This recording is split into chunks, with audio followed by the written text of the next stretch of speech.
Alors, comment tombe-t-on sous emprise? Après de nombreuses recherches, j'ai constaté que le profil d'une victime de pervers narcissique était bien plus complexe qu'il n'y paraissait au départ. En effet, les victimes sont souvent des personnes qui ont été blessées durant leur croissance. Il y a chez elles un manque affectif, une faille dans laquelle s'engouffrera le pervers pour installer insidieusement une véritable dépendance affective. Cependant, cela n'est pas le cas de toutes les victimes. Et c'est ici qu'on se rend compte que tous et toutes, nous pourrons être un jour la proie idéale de ces monstres.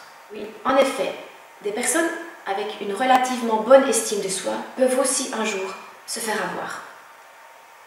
Personne n'est à l'abri. Qui peut dire que jamais il a perdu confiance en lui à un certain moment de sa vie? Qui n'a jamais connu une séparation douloureuse, ou un deuil, un licenciement, ou un autre événement plus ou moins traumatisant dans sa vie? Nous connaissons tous des moments où le doute régit nos actes, où nous n'avons pas le moral, où on se sent un petit peu paumé. Et en outre, si notre environnement est pauvre socialement ou familialement, il sera très facile pour le manipulateur de nous faire croire qu'il est le seul à pouvoir nous sauver. Nous pourrions échanger le mot emprise par le mot décervelage. En fait, le processus mis en place dans le décervelage ou lavage de cerveau consiste en une perte progressive de ses capacités psychiques. La victime est soumise à des manipulations quotidiennes qui constituent des micro-agressions atteignant l'intégrité psychique de la personne.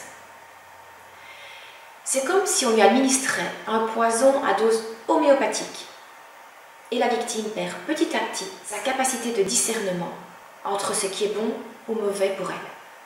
La personne soumise devient incapable d'exercer ses capacités d'analyse, son sens critique et son libre arbitre. Par conséquent, elle obéira aveuglément aux injonctions du manipulateur, sans opposer la moindre résistance. En ce qui me concerne, la phase d'emprise a été très longue. Mon PN a montré énormément de patience, car celle-ci s'est étalée sur plusieurs années. Il savait que je voulais des enfants, il connaissait mes rêves et a réussi à me faire croire que sans lui, je ne pouvais les réaliser. J'ai fait confiance et étant quelqu'un débordant de courage, de persévérance et très dynamique, j'ai évolué vers mes différents objectifs et j'ai pu les concrétiser. Je n'ai pas remarqué que c'était moi qui agissais seule pour les atteindre. Ce n'est seulement qu'après, avec du recul, que j'ai pris conscience que j'avais donné tellement d'énergie pour réaliser mes rêves que j'ai pu les concrétiser, non pas grâce à son soutien, mais seule. Il s'était juste arrangé pour me faire croire que c'était grâce à lui. Il s'était servi de mes compétences et forces pour renforcer son image extérieure grâce à mes actions. Certes, j'avais connu une enfance douloureuse et je voulais être aimée comme tout le monde. Je n'étais pas dépressive, ni perdue, ni instable. C'était même tout le contraire. Je me rends compte que j'ai été dépendante de lui, mais j'avais tellement l'impression qu'il m'aidait à réaliser mes propres rêves que je n'ai pas pris conscience de son emprise. Je ne me sentais pas véritablement prisonnière car j'étais plutôt celle qui menait la barque. Et c'est là que je vois comme il a su faire preuve d'une grande patience, doublée d'une grande finesse. Je m'épuisais à redorer aussi son blason à lui, grâce à mon courage pour assumer 2 boulots, élever nos enfants ainsi qu'assumer toutes les tâches domestiques. Il a pu monter les échelons de la société où il travaillait comme étudiant au départ. Il a pu jouir du prestige d'être le père d'une famille nombreuse. Il a pu devenir le propriétaire de biens immobiliers, équipés avec goût, car ma passion était la décoration intérieure. Il a pu se vanter d'avoir des enfants doués au niveau sportif, car moi, je courais pour les amener de manière quasi quotidienne à leurs entraînements après mon travail. Alors oui,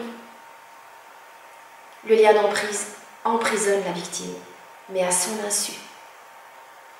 Nous pensons être acteurs de notre vie, mais nous ne nous rendons pas compte que nous répondons à une demande implicite de notre partenaire. J'étais épuisée et jamais il ne m'a dit de lever le pied, au contraire, ce n'était jamais assez. Aujourd'hui, je ne sais pas comment j'ai fait pour, durant 25 ans, garder ce train de vie infernal. Le pervers narcissique qui met sous emprise impose un aveuglement. Comme dirait Geneviève Schmidt, la victime est maintenue dans un enfermement, elle est niée, annulée dans son identité d'être au monde. Le sujet obéit au bourreau, qui la destitue, prisonnière. Elle reste dans un état de dépendance, impuissante à se défaire des liens tissés par le pervers narcissique. La personne est chosifiée par le pervers narcissique. Donc mon bourreau me faisait croire que si je parvenais à réaliser mes rêves, c'était grâce à lui. Il devenait mon idole, en quelque sorte mon héros, celui qui me permettait de réaliser mes rêves de petite fille. J'étais donc devenue bien malgré moi l'esclave de mon pervers narcissique. Et tant que je continuais à donner autant d'énergie dans l'atteinte de mes rêves, tout allait pour le mieux. J'étais empêchée de voir mes amis et ma famille, mais je ne l'ai pas vécu comme tel car je n'avais pas le temps de m'arrêter. Je pensais que lui seul me suffisait. J'étais totalement sous emprise et totalement inconsciente de ce qui se passait. Je suis évidemment d'accord avec Geneviève Schmidt quand elle affirme que le pervers narcissique passe sa vie à se hisser sur un piédestal. Pour cela, il va mettre sous emprise sa ou son partenaire afin qu'elle ou qu'il le valorise ou l'idolâtre. Ce comportement de l'emprise est sur le versant sadique et au service de la pulsion de mort, c'est-à-dire que le prédateur va remplacer tout ce qui est comportement de tendresse par la haine. Se produit chez le pervers narcissique un plaisir devant la douleur de l'autre. Et en soumettant à l'emprise la victime, le pervers narcissique soulage ses angoisses, ses perturbations, ses non-satisfactions, sa haine de lui-même, son dégoût face aux excitations venues de l'extérieur. Car le monde extérieur est perçu comme dangereux. Alors de ce fait, le pervers narcissique, par l'emprise, détruit toute velléité d'indépendance et d'autonomie chez son ou sa partenaire. Ce qui est sous-jacent chez les pervers narcissiques, c'est l'apathie, le vide intérieur, sa détresse face à l'abandon et la carence parentale. L'emprise cherche à calmer ces différentes douleurs intérieures psychiques. Et comme il ne peut pas s'autodétruire, il détruira autrui. En ce qui me concerne, je devais continuer sans cesse à tout gérer d'une main de maître.